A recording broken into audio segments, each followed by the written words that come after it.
조선 최고의 걸작으로 꼽히는 그림이 사실은 화가의 붓끝이 아니라 그 풀을 칠해서 비단을 덧대는 아주 물리적인 작업의 순간에 비로소 완성되었다면 어떨까요? 청취자님, 오늘 우리가 함께 떠날 이번 심층 탐구의 현장은 바로 이 기묘하고도 매혹적인 질문에서 출발합니다. 네, 맞습니다. 평소 미술사에 남은 위대한 작품을 떠올려 보면요. 천재 화가 한 명이 캔버스 앞에서 되게 고독하게 붓을 휘두르는 장면을 상상하기 쉽잖아요. 그렇죠. 보통 그렇게 생각하죠. 하지만 오늘 우리가 파헤쳐 볼 이 1447년 늦봄의 기록은 완전히 다른 이야기를 들려주고 있거든요. 네, 오늘 우리의 미션은 바로 이겁니다.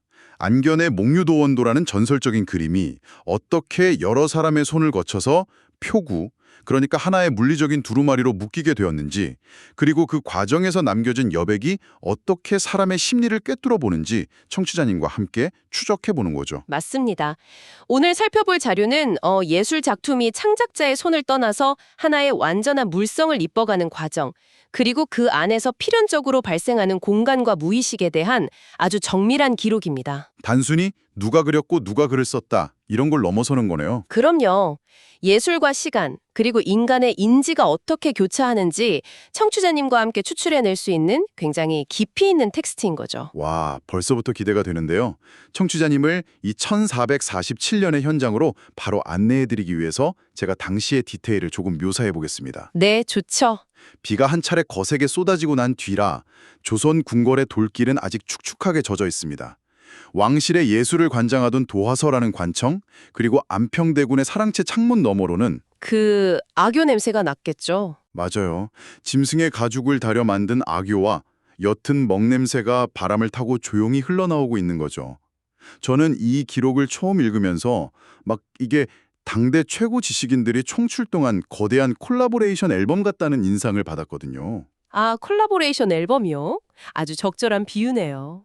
왜냐면 안견의 몽환적인 산수화가 메인 트랙으로 딱 있고 거기에 정인지, 신숙주, 박팽년, 성산문 같은 최고 지식인들이 찬시, 그러니까 감상을 적은 글을 피처링처럼 덧붙인 거잖아요. 전문가님, 이 작업이 구체적으로 어떻게 진행된 건가요? 네, 흩어져 있던 당대 최고 천재들의 작업물들이 며칠 동안 사람들의 손을 돌다가 마침내 도화서라는 물리적 공간에 한데 모인 것이죠. 그런데 여기서 우리가 흔히 오해하는 지점을 하나 짚고 넘어가야 합니다. 오해하는 지점이요? 어떤 거죠? 우리는 보통 표구 혹은 장황이라고 하면 완성된 그림을 현대의 이케아 액자 같은 곳에 반듯하게 끼워 넣는 단순한 포장 작업 정도로 생각하기 쉽잖아요. 저도 방금 전까지는 약간 그렇게 생각했어요. 테두리 씌우는 거 아닌가요? 아닙니다. 당시의 표구는 고도의 화학적, 물리적 결합 과정이었습니다. 자, 이 내용을 하나씩 풀어보죠. 물리적인 충돌이나 결합이라는 게 구체적으로 어떤 의미인가요? 당나무로 만든 얇고 예민한 조선의 종이, 명나라에서 들여온 빳빳하고 은빛이 감도는 담청빛 비단, 그리고 끓여낸 밀풀. 이 성질이 완전히 다른 물질들을 물기와 붓질로 달래가면서 하나의 평면으로 직조해내는 엄청난 긴장감의 연속이었던 겁니다. 와, 재질이 다 다르면 붙이기가 진짜 까다로웠겠네요. 그렇죠. 기록을 보면 안견이 각 학자들이 쓴 찬시를 빛에 비추어 보면서 이렇게 말합니다. 글은 사람마다 숨이 다르니 종이를 맞추는 일이 먼저입니다. 숨이 다르다고요? 글씨체마다 두께나 느낌이 다르다는 뜻일까요? 맞습니다. 정인재의 붓은 단정하게 꽂히고 신숙주의 붓은 종이 위를 빠르게 스쳐 지나갔고요. 박팽년은 맑고 깊게 머글머금었고 성산문은 단단하게 눌러 썼거든요.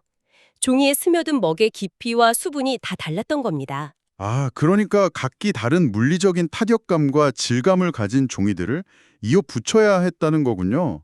이 대목에서 저는 막 여러 개의 천을 하나로 팽팽하게 당겨 묶는 거대한 테피스트리를 짜는 장인의 모습이 떠오릅니다. 네, 아주 정확한 이미지예요. 왜? 현대의 오디오 믹싱 과정이랑 비슷하달까요? 각기 다른 볼륨과 음색, 즉 숨결을 가진 소리들을 하나의 마스터본으로 묶어내는 과정이요. 한쪽을 너무 세게 당기면 다른 쪽 종이가 찢어지거나 우글쭈글해지겠죠? 네, 그래서 안평대군이 그 비싼 명나라산 비단을 내어주면서 찢어지지 않게 해주시오라고 당부했던 거잖아요. 맞아요. 이 작업이 얼마나 아슬아슬한 물리적 긴장 상태에 있었는지를 보여주는 것 같아요. 서로 다른 수축률과 장력을 가진 재질들을 도화서의 늙은 화원이 밀풀을 개어 바르며 섬세하게 통제하는 과정이었습니다.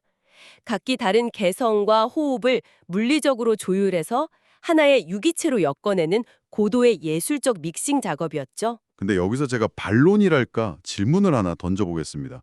도화서의 밀풀 냄새가 퍼지는 그 새벽에 표구가 거의 끝나갈 무렵 안견이 가장 끝이 흐린 깊은 골짜기 부분을 바라보며 이렇게 독백하잖아요. 네, 이제부터는 그림이 아니라 시간이 붙은 것이다 라고 했죠. 맞아요.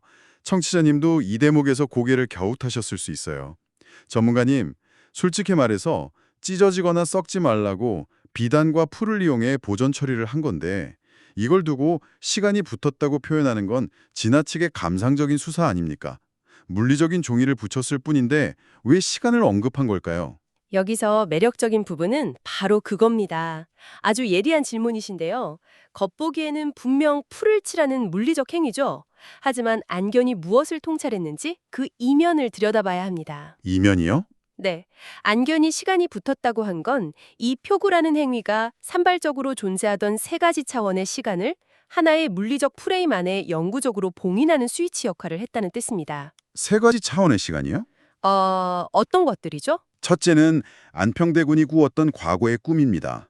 둘째는 학자들이 그 그림을 보고 감탄하며 붓을 들었던 현재의 시문들이죠. 아, 과거와 현재가 묶였네요. 그럼 셋째는요? 셋째가 가장 중요합니다.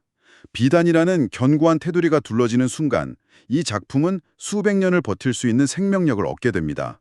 즉, 이 두루마리를 펼쳐보게 될 수많은 미래 사람들의 시간까지 시각적으로 연결된 겁니다. 와, 미래의 감상자들까지요? 네.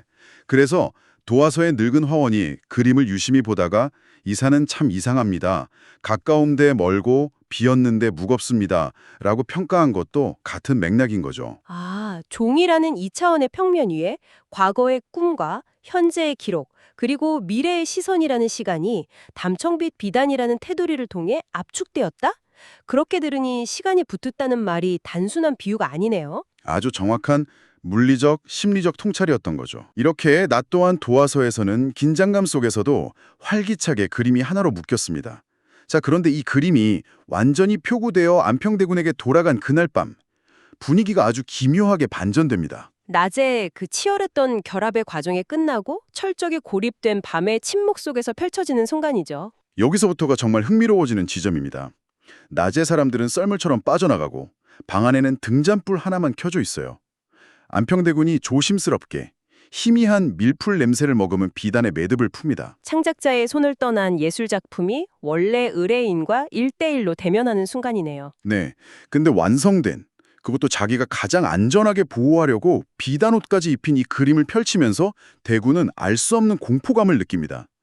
낮에 도화서에서 볼 때보다 산이 훨씬 더 깊고 멀어 보였던 거죠. 박팽년이 쓴 찬시 내용이 떠오르네요.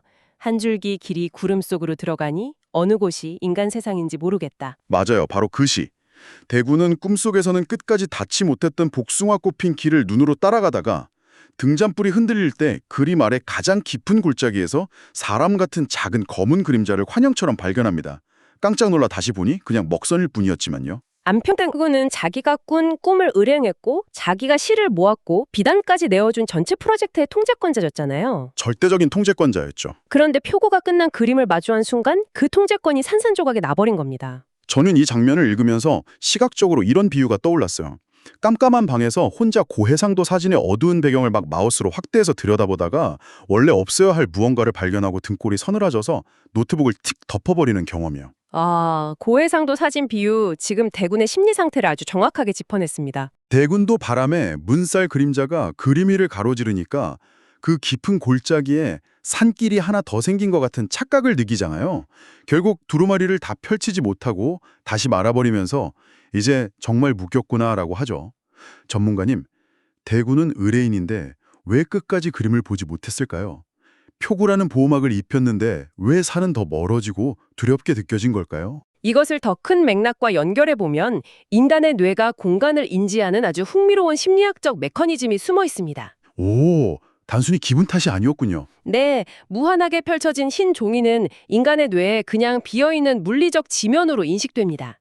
하지만 그 주변에 비단으로 된 명확한 테두리, 즉 프레임을 씌우는 순간 뇌의 인지 방식이 바뀌어버리거든요. 프레임이 생기면 어떻게 바뀌는데요? 그 테두리 안에 빈 공간은 더 이상 단순한 종이가 아니라 어딘가로 통하는 창문이나 끝을 알 수 없는 심연으로 인식되기 시작하는 거죠.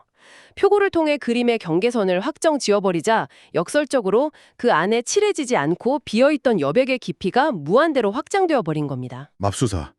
테두리를 둘러서 공간을 가둬버렸더니 갇힌 줄 알았던 빈 공간이 낭떠러지처럼 밑으로 끝없이 깊어져 버렸다. 맞습니다. 그래서 이제 정말 묶였구나라고 체념하듯 말했던 거고요. 여백은 이제 단순한 빈 종이가 아니라 감상자인 안평대군의 무의식과 불안을 강력하게 반사하는 거울로 작동하기 시작한 겁니다. 자신이 온전히 통제할 수 있다고 믿었던 꿈이 여러 사람의 숨결과 비단의 장력으로 묶이면서 완전히 독립적인 세계가 되어버렸네요. 자신이 만든 틀 안에서 자신이 압도당하는 기이한 예술적 체험인 거죠. 대군이 자신이 만든 시면에 압도당해 두루마리를 덮어버린 바로 그 시각. 우리 청취자님들과 함께 이번에는 교차 편집하듯이 도화소로 시선을 옮겨보겠습니다. 아, 안견이 입던 곳이요? 네, 이 비어있음의 공포를 만들어낸 장본인, 화가 안견은 늦은 밤 도화서 빈방에 홀로 남아있었습니다. 감상자의 공포가 창작자의 은밀한 의도와 어떻게 맞닿아 있는지 살펴봐야겠죠? 안견은 깨끗이 씻은 붓을 맑은 물에 자꾸 적시면서 빈 종이에 물로만 산을 그리다가 몽유도원도의 마지막 골짜기에서 붓을 딱 멈춥니다. 이 두 공간에서 벌어지는 심리적 교차가 이 기록의 가장 백미입니다. 안평대군이 환영을 보며 두려워했던 그 빈 골짜기가 사실 화가의 의도였다는 게 드러나니까요. 기록을 보면 안견이 과거의 몽유도원도를 그릴 때 대군의 꿈 이야기에는 없던 얼굴 없는 그림자 하나를 먹이 닿지 않은 빈 종이 위에서 환영처럼 보았다고 해요. 먹을 더하면 산이 닫힐까고 의도적으로 거기를 비워두었다고 하죠. 네, 비단으로 감싸는 표고 작업이 오히려 그 빈 여백을 더 깊고 선명하게 만들었다고 자주 하면서 그곳에는 원래 아무도 없었어야 했다라고 하죠. 그렇다면 이 모든 게 대체 어떤 의미일까요? 잠깐만요, 전문가님. 청취자님들 중에는 여기서 약간 위화감을 느끼실 분들도 있을 것 같아요. 어떤 점이 그럴까요? 얼굴 없는 그림자라니 안견이 정말 자신이 통제할 수 없는 어떤 초자연적인 귀신을 봤다는 뜻인가요? 무언가를 그리지 않는 게 어떻게 그리는 것보다 더 큰 행위가 될 수 있는지 의문이 들거든요. 이 대목에서 아주 중요한 질문이 하나 떠오르는데요. 이것을 영적인 현상으로 해석하면 진짜 가치를 놓치게 됩니다. 아, 귀신 이야기가 아니군요. 네, 안견이 보았다는 그림자는 최고 수준에 도달한 창작자만이 느낄 수 있는 직관의 시각화입니다. 예술가가 어떤 세계를 완벽하게 직조해 나가다 보면 이 작품이 스스로 생명력을 얻기 위해 반드시 비워두어야만 하는 숨구멍 같은 공간을 본능적으로 감지하게 됩니다. 숨구멍이요? 네, 안견이 본 그림자는 바로 그 빈 공간에 미래의 누군가가 들어와 서 있을 수 있다는 가능성 그 자체를 본 것이죠. 진정한 예술적 완성은 모든 것을 채워넣는 것이 아니라 결정적인 길 하나를 비워두는 겸손과 초대의 미학에 있다는 뜻입니다. 와, 그 빈 공간에 누군가 서 있을 가능성이라. 안견은 문틈 안에 지나간 그림자를 보고 복도에 나가서 누군가 방금 쥐로 있던 것처럼 따뜻한 접힌 흔적이 있는 빈 종이를 주워오잖아요. 맞습니다. 그리고 물 묻은 붓끝으로 찍은 종이 위 점이 말라 사라지는 것을 보며 그림을 멈춥니다. 저는 이걸 보면서 약간 영화 감독이 떠올랐어요. 결말에 결정적인 한 장면을 의도적으로 편집해버리고 블랙 스크린으로 남겨두는 것 말이죠. 통제할 수 있지만 기꺼이 통제권을 포기하는 겸손이네요. 아주 훌륭한 비유입니다. 만약 100%꽉 채웠다면 그건 대군 한 사람만을 위한 닫힌 세계였겠지만 비워둠으로써 수백 년의 시간을 관통하는 영원한 초대장이 된 거죠. 모든 것을 묘사한 닫힌 세계가 아니라 비워둠으로써 끊임없이 호흡하는 영원한 초대장. 정말 묵직하게 다가옵니다. 청취자님, 오늘 우리는 이 걸작이 표구라는 결합을 통해 하나가 되었지만 결국 작품을 완성한 것은 그들이 끝내 채우지 않고 남겨둔 가장 깊은 골짜기의 빈 길이었음을 확인했습니다. 네, 현대사회를 살아가는 우리에게도 시사하는 바가 크죠. 맞습니다.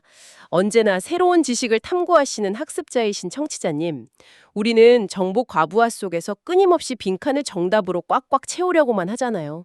요약본으로라도 머리를 채워야 직성이 풀리고요. 하지만 그렇게 틈새를 다 메워버리면 새로운 상상력이 비집고 들어갈 여백이 없는 닫힌 시스템이 되어버립니다. 그러니까요. 꽉 묶인 완성된 일상 속에서 바람에 흔들리며 새로운 길이 생겨날 수 있는 빈 종이 한 장을 마음에 품고 계신가요?